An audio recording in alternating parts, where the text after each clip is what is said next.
Coach. We are ready for you when you are. Okay.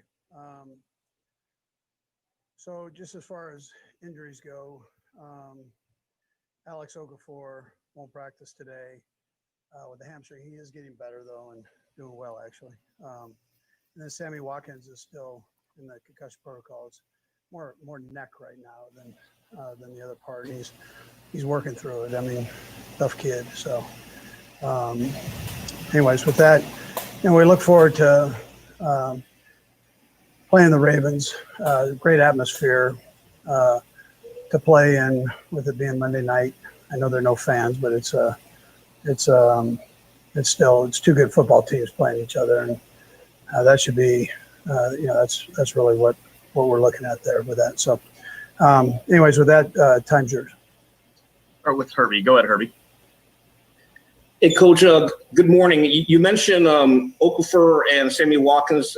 So, how much do you anticipate Shavarius Ward returning to practice this week?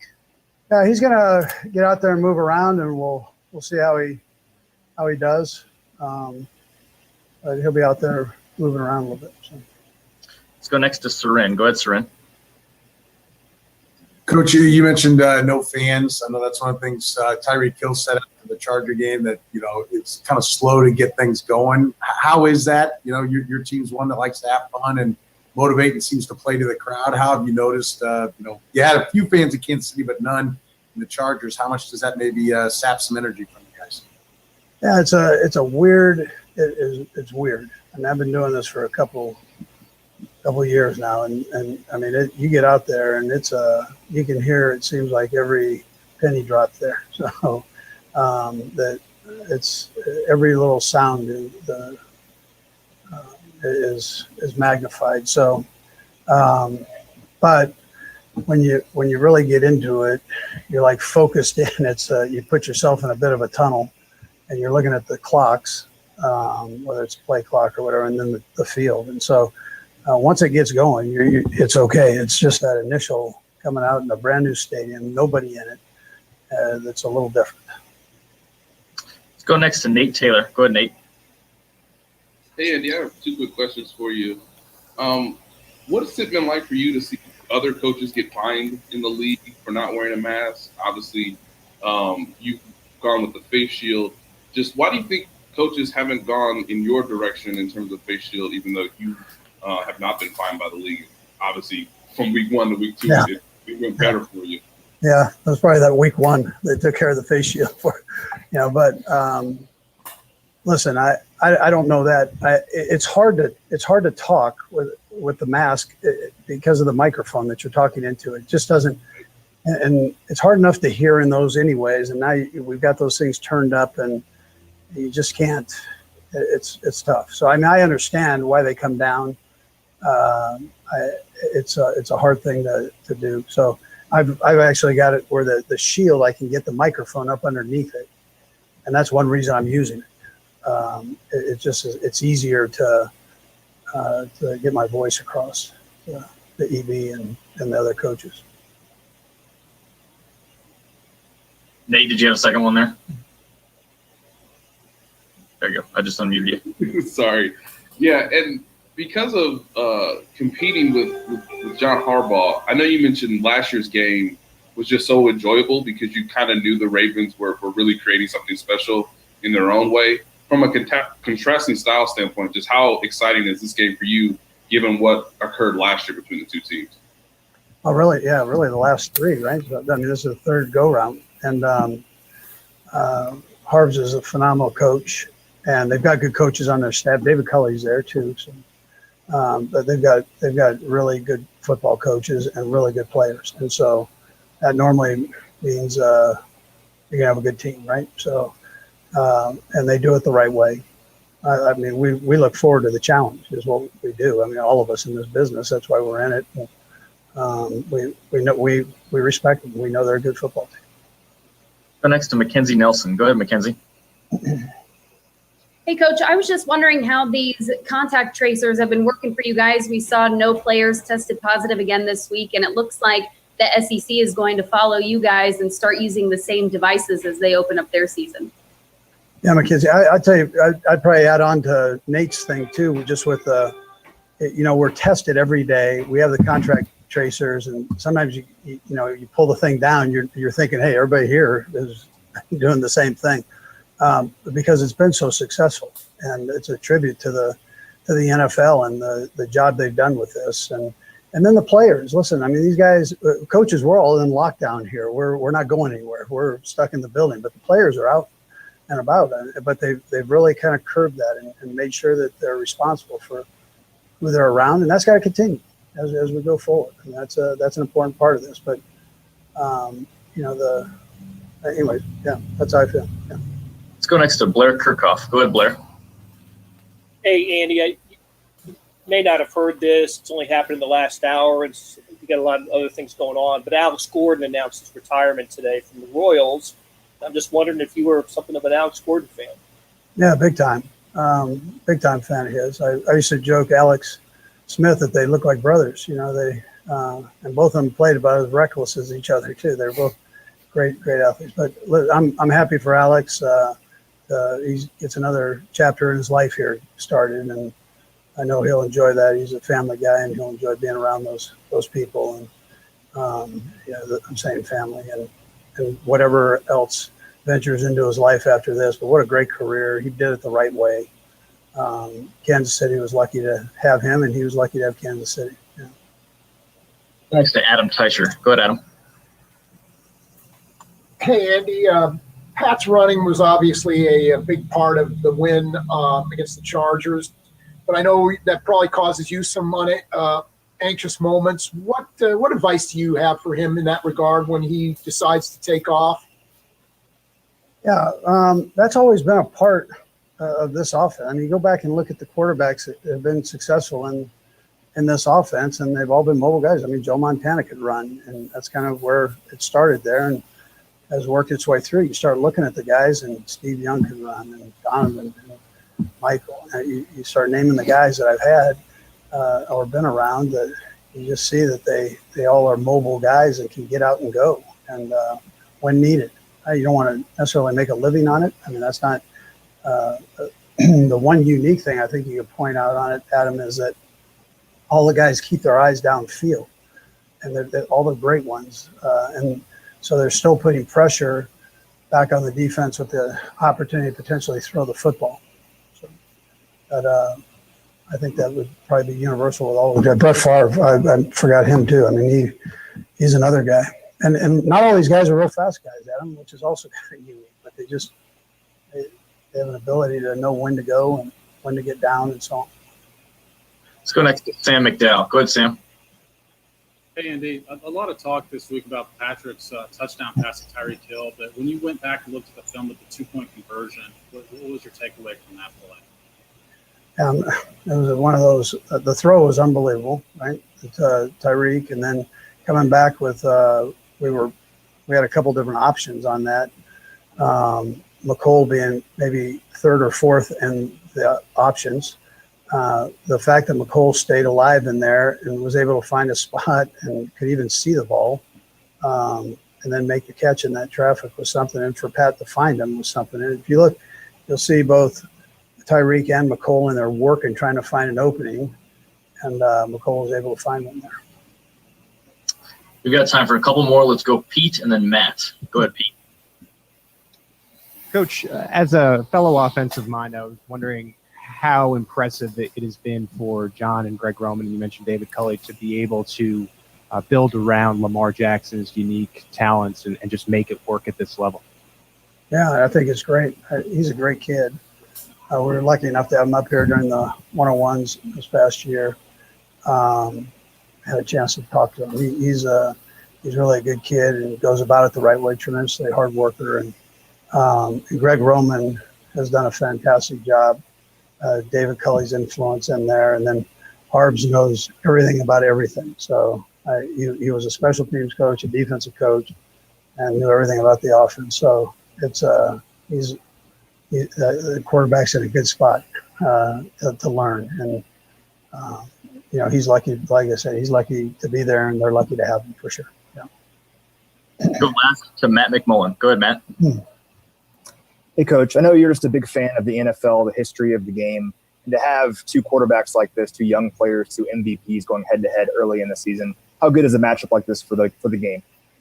No, all these new quarterbacks that are in this league. I mean, these young kids, man. I mean, how great is that for the National Football League? And I just these two are two of the best. And here you have an opportunity to watch them compete against each other. They're good friends on top of all that, and they're going to get in there and play, and their teammates are going to back them on everything. So that's it's really fun to watch them grow. Thank you, Coach. We appreciate the time today. Good match. All right, guys. We got Patrick coming up next.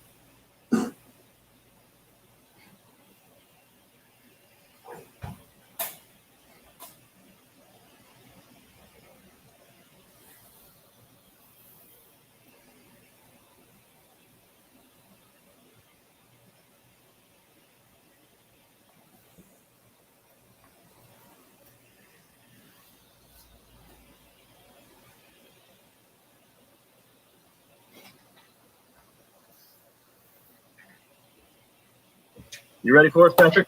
I'm ready. All right, let's start with Pete Sweeney. Go ahead, Pete. Hey, Pat. Andy had just mentioned how you and Lamar are friends and colleagues, obviously. I was wondering what that relationship is like, how often you guys talk, and you being a fan of the game, when you have that opportunity on a Sunday Night Football or Thursday Night Football, how much fun do you have watching him? Yeah, I mean, he's a great player. I mean, he can make all the throws. He can run with the ball. He can really do it all. And so it's always fun to watch guys like that work hard, put in the work, and they're able to go out there and have success on the field. And then as far as our relationship talking and stuff like that, I mean, we kind of have the same endorsements with Oakley and EA Sports, and so we've seen each other through that. And then when you play this quarterback position, it's kind of like a group. I mean, it's a tight group where you shoot ideas off each other and stuff like that. So he's a great player, and I look forward to the contest this week. Let's go next to Sam McDowell. Go ahead, Sam. Hey, Pat. I've got two things for you. The first one I wanted to ask about, you were able to draw the Chargers off sides quite a bit last week, and you've been able to do that a lot during your 3 years. I'm hoping you can answer this without giving anything away, but how much do you work on that, and how exactly do you work on that? Yeah, we work on changing up the snap count all throughout training camp, and there's some rough days where you're getting a lot of false starts and stuff like that, but it always makes you better whenever the season comes along. And so I have the unique advantage of having a kind of a unique voice that's able to get those guys to jump off sides, so I try to utilize that as much as possible. Then I also just wanted to ask you about the 2-point conversion last week. Can you take me through what you saw in that play, the one that tied the game there in the fourth quarter? Yeah, we had a play called with a little kind of either a shovel pass or a rollout to throw to Clyde. I was a little nervous at the beginning. Right before the play, they said watch for the shovel pass. I knew that there was a good chance that Bosa was going to come down on that. And so before the snap, even in the huddle, when we were kind of reviewing the play, I had told McCole and Tyreek, I said, I know y'all aren't really in the read. Y'all are kind of the last reads, but make sure y'all continue to work. And so those guys did a great job. And then I thought McCole made a heck of a catch on a ball that was thrown very low and away on him, and he made a great play on it. Next to Adam Teicher. Go ahead, Adam. Hey, Pat, not sure whether Sammy's going to play on Sunday, but if he doesn't, that bumps up one of the younger guys, either Pringle or Kemp. Just wondering how much you've thrown to those guys recently, and whether you feel confident in throwing to them in a game situation if you haven't. Yeah, I mean, obviously having that consistency of having these guys for the last few years. I've really worked with these guys a lot over these last few years, and I think a good thing that Coach Reid does during practice and Coach Lewis, Greg, I mean, he does a good job of mixing those guys in, even when that might not be their week where they're getting these play calls, they're mixing in and giving those guys rest, but also making sure that they're ready to go. And so that's the good thing about having depth at that position is we hope that we have Sammy back, and I mean, everything hopefully is trending the right way, but at the same time, it's good to have guys that you can trust to be in there and do what they can to try to replace what he gives us. Let's go next to Mackenzie Nelson. Go ahead, Mackenzie. Hey, Patrick, I was just wondering, last week you said you didn't really come out the way you wanted to against the Chargers. Is there anything that you're doing this week or working on this week to, better prepare and come out the way you want to in Baltimore? Yeah, I mean, it's going to be all about execution. When you play a defense like this that does a lot of different things, very multiple, do a lot of different blitzes, a lot of different coverages, you have to make sure that you're that you're ready to go and have answers for everything. And so I'll just try to do whatever I can to make sure I'm prepared for everything they can show us. And whenever they give us an unscouted look, try to have a positive play and then get to the sideline and figure out the best way to go about it for the rest of the game. Go next to Blair Kirchhoff. Go ahead, Blair. Hey, Patrick, just wanted to get you to put on your Royals cap for a moment and have a thought on Alex Gordon, who announced his retirement today. You know, Yeah, I mean, he's done everything the right way his entire career. I mean, the amount of Gold Gloves that he's won, seeing him dive around the outfield growing up. I don't want to make him sound old, but growing up and throwing people out at the plate and doing everything like that, and then being able to hit and just being a leader on and off the field. I mean, he's someone that set the example of how to be in the Kansas City community and lead his team to championships and do it the right way on and off the field. Go next to Seren Petro. Go ahead, Seren. Patrick, I'm 99% sure I've got this right, but kind of two-part question. One, how does it feel for the first time on one of these Zooms to not be the best athlete on the Zoom? If I'm not mistaken, the guy I see down at the bottom was one hell of a runner. And that was my question about running quarterback style. Coach Reid was talking about, the run being a part of, what quarterbacks do in this offense. How much of that is like a design? Like, is there like a, for lack of a better term, an escape hatch that there are some plays that routes are designed, one, to get you the ball down the field, but if they're not there, to create those openings like you had on the big 20-yard scramble? Yeah, I think the good thing about having the guys that I have on my team, the receivers, running backs, tight ends that we have, is that defenses have to be accountable for those guys. And so they're getting depth. They're trying to stop those guys from beating them over the top. And whenever there's room to run, I have to be able to take advantage of it. And it's kind of been the last 3 years of usually when I scramble, I'm looking downfield to throw. So you're seeing defenses now, they're not leaving their guy. They're kind of just staying on them and letting me run. And I don't know if I can run like Mike, but I can run a little bit, enough just to get the first down and get out of bounds. Got time for a couple more guys. Let's go Todd Lebo and then Harold Kuntz. Go ahead, Todd. Hey, Patrick, on the snap count stuff that Sam was asking about before, is it easier now as you've watched this go through, playing in front of no fans on the road? Are these things that you maybe wouldn't have been able to do on the road? And what would you compare the noise level to? I know what we heard on TV, but what would you actually compare the noise level to that you experienced in Los Angeles to any other thing that you've done on like during a real game?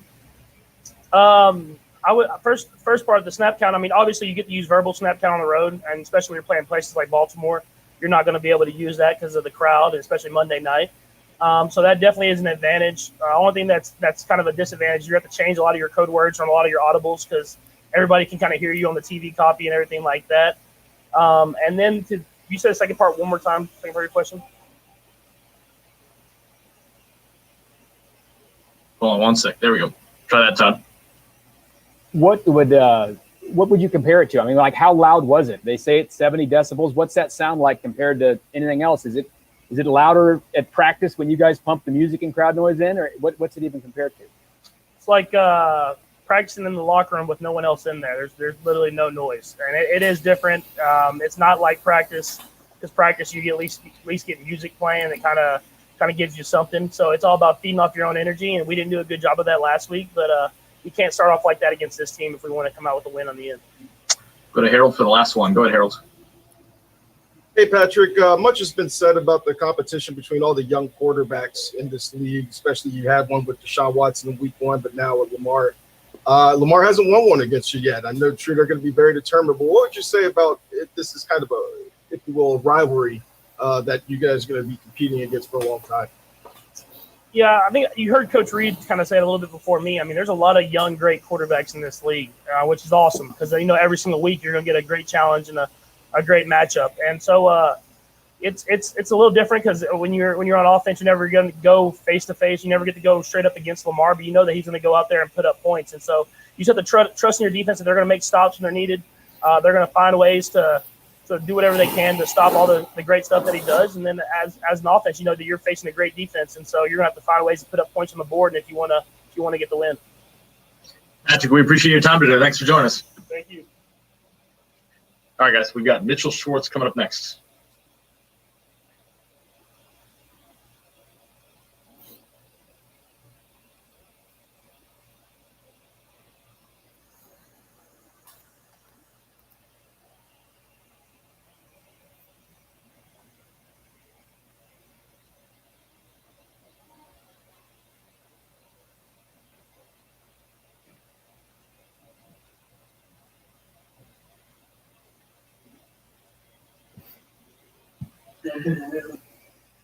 Hey, Mitchell, you ready?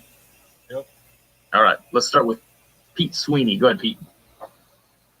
Hey, Mitch. I was curious, now that you've been through 2 weeks of the NFL season, how much more difficult has it been to adjust to that trench warfare, not having had the preseason games or a little bit more physical training camp with your teammates? Yeah, I think it's been pretty normal. I mean, I'd say we had a pretty full training camp. I think if you ask the guys, they wouldn't say that they felt we didn't hit much or that we didn't, have a full kind of normal padded practice schedule. So, nothing's the same until you play it in a live game. You try to replicate that as much as you can in practice, but things kind of evolve throughout the year anyway. So, I'd say it has been pretty normal from that perspective. I don't think, if you look at the NFL, I think a lot of people figured when we came into the year, everything was going to look sloppy and the play would look poor and stuff. And I haven't really seen anything like that in the first couple of weeks. So I think people are pretty happy with, how crisp and everything the games have looked. And that's a testament to, working hard. Let's go next to Nate Taylor. Go ahead, Nate. Mitchell, J.J. Watt, week 1, Joey Bosa, week 2.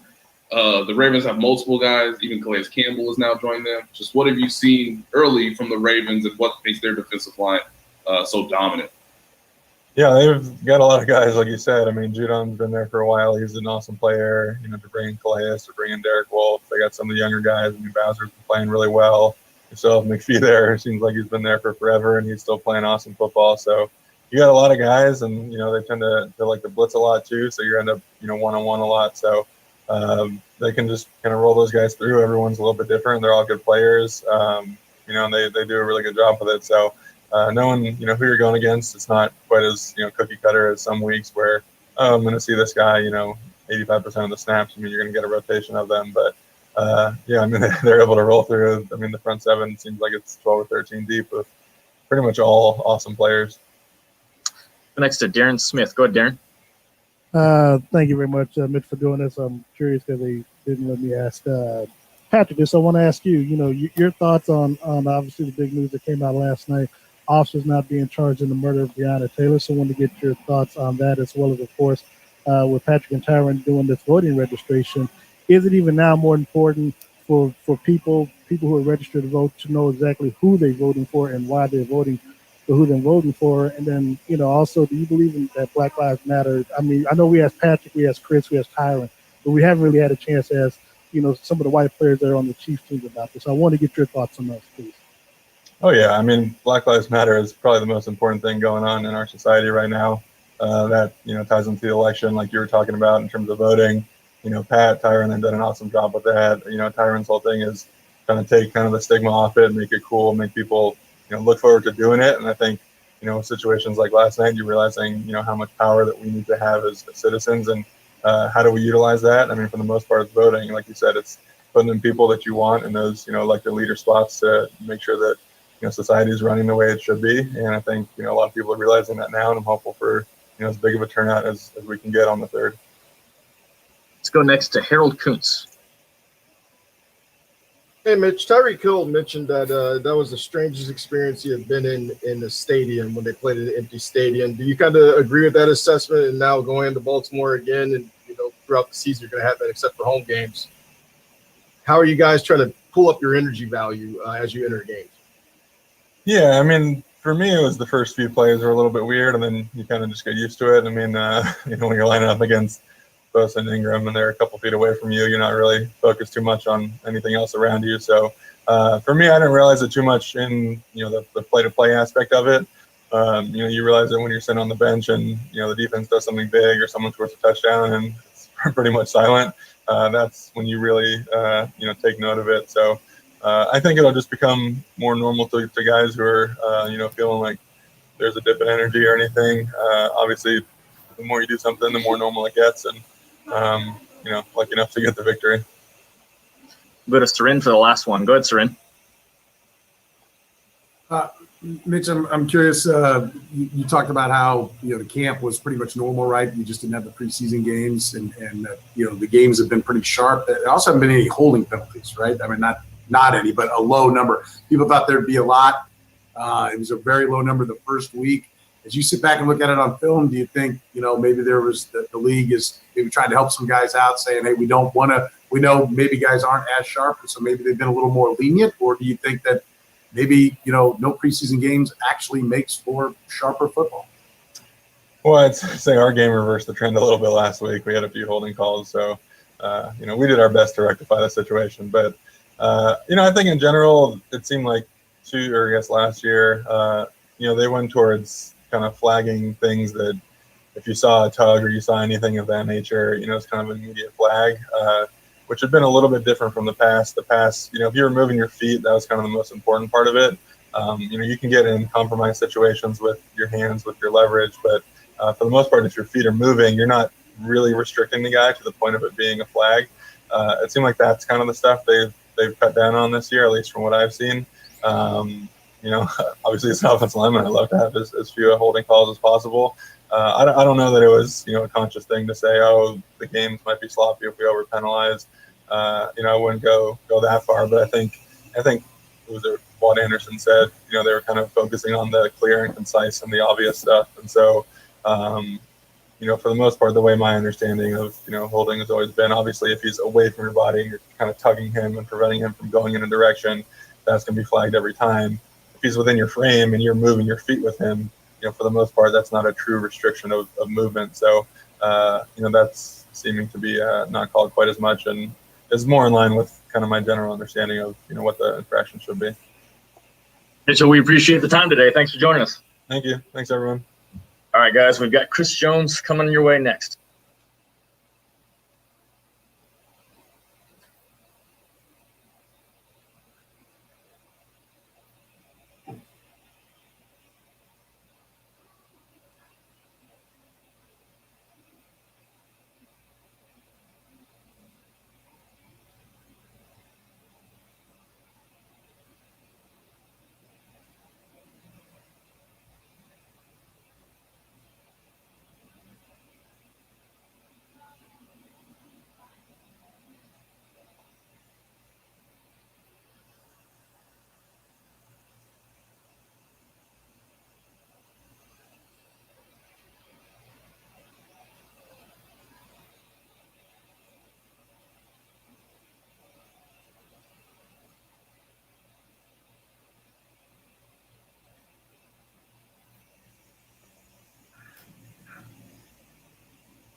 All right, guys, Chris Jones coming up next.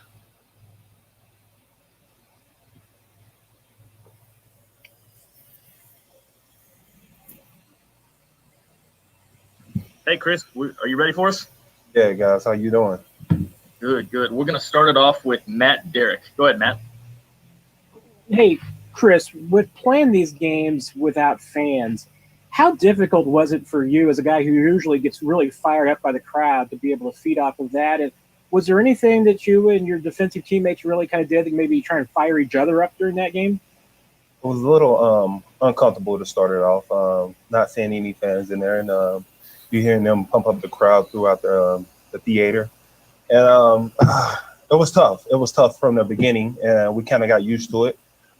We fed off of each other as teammates. That's what kind of got us through the game, especially how humid it was in there, and having no fans play the toll. Let's go next to Harold Kuntz. Go ahead, Harold. Hey, Chris. I just want to get your thoughts on a lot of NBA players that commented on it yesterday, but Breonna Taylor and just your overall thoughts on what went down in Kentucky. And then also on the field question, you're chasing around Lamar Jackson. How's that experience going to be? The experience is going to be great. That's always great when you have a well-put football team coming in. It gives your team a challenge. And for us as a defense, we look at it as a huge challenge to not only stop that offense, but stop Lamar, who is a pivotal part of that offense. He's the league MVP. He showed what he can do with his legs and also showed what he can do with his arms. And he's been unbelievable to this point. So it's going to be a test for us on defense. And, we look forward to it. But overall, from the Breonna Taylor aspect, I'm praying for her family and her loved ones out there. It's tough. When you look at things like that, you expect consequences and from a different aspect of it. And That's why we have been preaching on voting.